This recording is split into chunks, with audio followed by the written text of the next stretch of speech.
Oh, hello, good afternoon. Maayong udto sa tanan. For today's video no, mag-cooking serye na pudta. Magluto dai ko og chicken sotanghon. So gipainit na nako ang kaldero with the oil. So nainit na siya. Ako nang ilunod ning ahos. Mga basic lang pud kay nirang basic na gisa.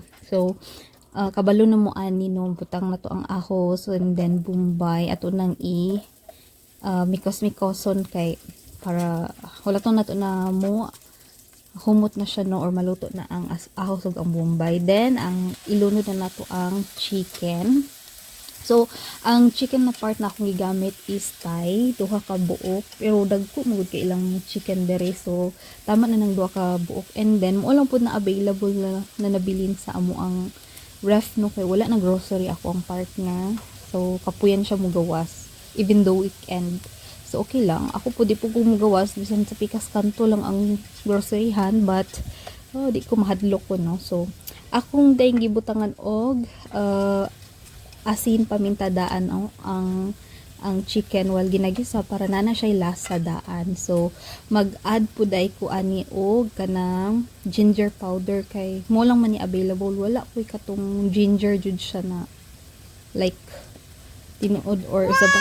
Tinuod siya ng kanang ano gid siya no, fresh rather. So while atong gitabunan na siya no, ang nagluto po day ko rice or magluto ko rice kay rice is life. Wala man gud mi nagkaon ganina og rice, so I need rice kay mura gutom siya.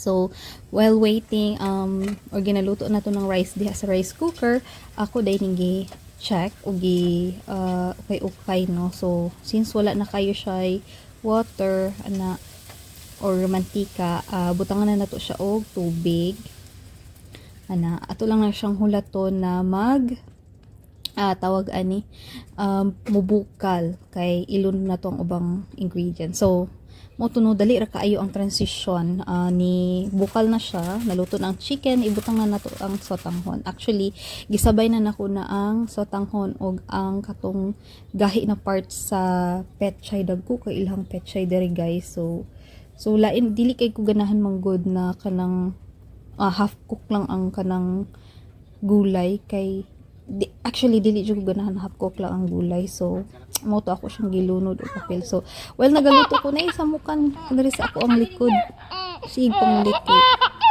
abot na unsa na siya nga na gina siya basta magluto ko mangutanag what did you cook kana.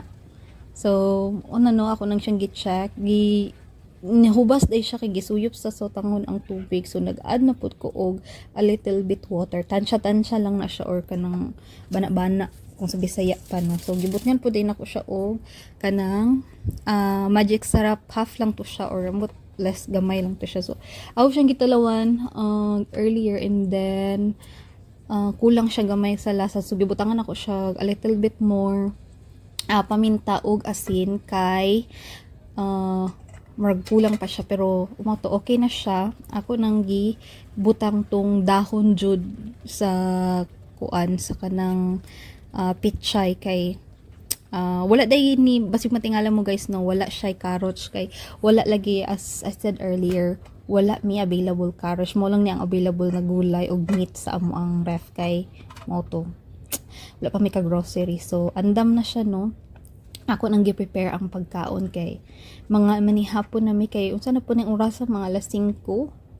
Yes, mga 5 na ni kay usually sayo mi nagapanihapon like 3 or 4 PM kay sayo man naga-out ako ang partner no. So sayo po ko nagaluto. So itawag na nako siya, ako siyang preparean aning pagkauna no. So ay hanga ka pud aning mag voice over ay.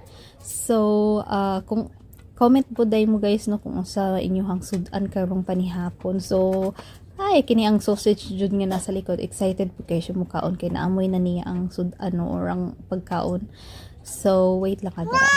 So tanawara sige pangulit, mapasok ka gani diya, mapasok gani mo duha ngana na siya guys. Basta magluto ko or mao magluto ngana gina siya. So kuyo kay na siya kay iyang mawerduhan ko sa iha kay iyang kanon ginabutangan niya og kanang sweet and spicy na sauce. Amot lang di ko ganahan ang ingana, pero but siya ganahan daw siya.